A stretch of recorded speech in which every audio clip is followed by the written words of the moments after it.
दोस्तों, आपने कई बार सुना होगा हिंदू धर्म साइंस है, विज्ञान है और इसमें फॉलो होने वाले कई सारे रीति रिवाज, रिचुअल्स, कस्टम्स, इनके पीछे कई सारे साइंटिफिक फैक्ट्स हैं।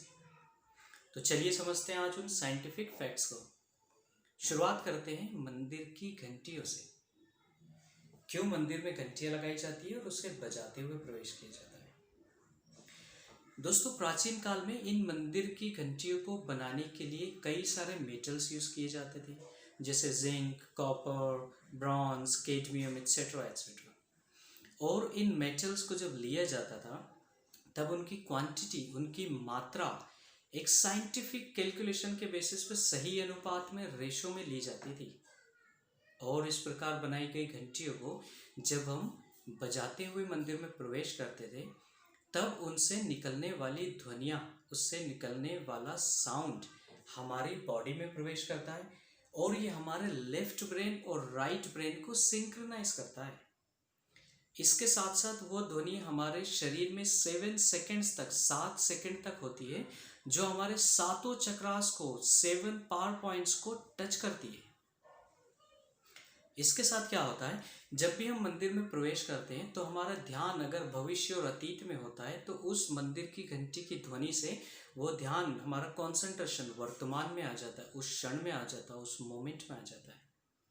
जैसे हमारा ध्यान वर्तमान क्षण में आता है, हमारी विचारों की संख्या कम हो जाती है। विचारों की संख्या कम होते ही हमारा मन स्थिर हो जाता है। मन स्थिर होने से हमारे मन में शांति आ जाती है और हमारा पूरा ध्यान, कंसंट्रेशन उस डेटी, उस मूर्ति में लग जाता है, उस भगवान, उस ईश्वर में लग जाता है। दोस्तों, इस तरह की घंटियां कई बार इस तरह से भी क्राफ्ट की जाती थी जिसको बजाने पर ओम साउंड क्रिएट होता था, जनरेट होता था। तो ये कई सारे फैक्ट्स हैं जिसकी वजह से मंदिर की घंटियां बजाते हुए प्रवेश किया जाता है। चलिए समझते हैं हमारे सेकेंड फैक्ट्स की ओर। अब हम मंदिर में प्रवेश कर चुके हैं, क्यों हम मंदिर में बार बार जाते हैं और परिक्रमा करते हैं? तो दोस्तों, मंदिर को बनाया जाने वाला स्थान हमेशा मैक्सिमम पॉजिटिव एनर्जी वाला स्थान होता है। और इस स्थान पे जब हम किसी डेटी, किसी भगवान की मूर्ति को स्थापित करते हैं, प्राचीन समय में इस मूर्ति पे कॉपर की प्लेट भी लगाई जाती थी इस तरह की। और आप जानते हैं कि कॉपर जो होता है वो एनर्जी को एब्जॉर्ब करता है और रेडिएट भी करता है। जब हम इसे पॉजिटिव एनर्जी वाले स्थान पे, मंदिर पे बार बार जाते हैं और उस रेडिएशन में जब हम परिक्रमा करते हैं तब उस पॉजिटिव एनर्जी के रेडिएशन में आ जाने की वजह से हमारे शरीर में भी वो पॉजिटिव एनर्जी का समावेश हो जाता है। तो ये फैक्ट्स है कि हम क्यों मंदिर बार बार जाते हैं, क्यों मंदिर में परिक्रमा करते हैं। अब समझते हैं हमारे थर्ड फैक्ट्स की ओर। इसे जरा ध्यान से सुनिएगा दोस्तों। हम मूर्ति पूजा क्यों करते हैं? क्यों हिंदू मूर्ति पूजा करते हैं? क्यों आइडल मूर्ति पूजा की व्यवस्था की गई? समझिए दोस्तों, ये बहुत ही कठिन है सिंपल माइंड के लिए, साधारण लोगों के लिए, हम जैसे साधारण लोगों के लिए उस एब्स्ट्रैक्ट ट्रूथ को समझना, उस ओमनीपोटेंट, उस ओमनी प्रेजेंट, उस सर्वज्ञ, सर्वव्यापी, सर्व शक्तिमान, उस अल्टीमेट एनर्जी जिसे हम भगवान, जिसे हम ईश्वर कहते हैं, अपने माइंड से हम बोलते हैं कि वो हर जगह व्याप्त होता है, हर चीज़ में, हर वस्तु में प्रकट, हर वस्तु में होता है। लेकिन क्या हम इसे समझ पाते हैं? नहीं। हम उसी चीज़ों को समझ पाते हैं जिन्हें हम, हमारी इंद्रियां समझ पाती, जिन्हें हम देख, छू और फील कर सकते हैं। ऐसे में इनको समझ, इस पावर को, इस एनर्जी को, भगवान को समझना मुश्किल था। और ये फैक्ट हमारे पूर्वज जानते थे, इसीलिए उन्होंने मूर्ति पूजा की, मूर्ति स्थापना की व्यवस्था रखी। अब इससे जानिए क्या हुआ।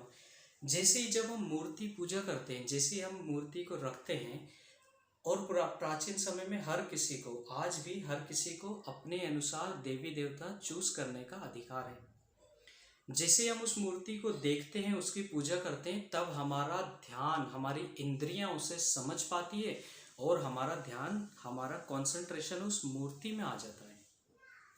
इस तरह से हम अपना ध्यान उस ईश्वर में लगा पाते हैं।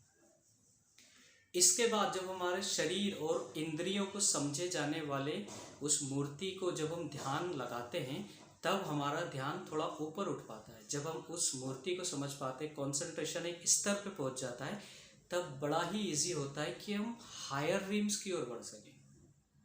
क्योंकि अब वो मूर्ति जिसे हम कंसिडर करते हैं भगवान के, ईश्वर के रूप में, अब उसकी सर्वज्ञता हमें समझ में आने लगती है। अब हम समझ पाते हैं कि वो हर जगह व्याप्त है, क्योंकि हम एक स्तर पर पहुंच जाते हैं। फिर उस हायर रीम्स की ओर बढ़ जाना बड़ा ही ईजी हो जाता है। तो इस तरह दोस्तों, ये 3 फैक्ट्स, आज मैंने आपको सिर्फ 3 फैक्ट्स बताए हैं जिनके पीछे साइंटिफिक रीजन से हिंदू मिथोलॉजीज में, हम हिंदू रीति रिवाज में। दोस्तों इस मेरे साथ बने रहिए, क्योंकि मैं आने वाली अपनी कई सारी वीडियोस में इस तरह 31 साइंटिफिक फैक्ट्स के बारे में बताऊंगा। वो सारे साइंटिफिक फैक्ट्स जो हिंदू रीति रिवाज में फॉलो किए जाते हैं। आई एम श्योर आप इस इंफॉर्मेशन को दूसरों तक भी पहुंचाना चाहते हैं, तो आप इस वीडियो को ज़्यादा से ज़्यादा शेयर करें ताकि दूसरे लोगों को भी पता चले इन साइंटिफिक फैक्ट्स के बारे में। आज दोस्तों बस इतना ही, और जुड़े रहिए मेरे YouTube चैनल के साथ। तब तक अपना ख्याल कीजिए, अपना ख्याल रखिए। धन्यवाद।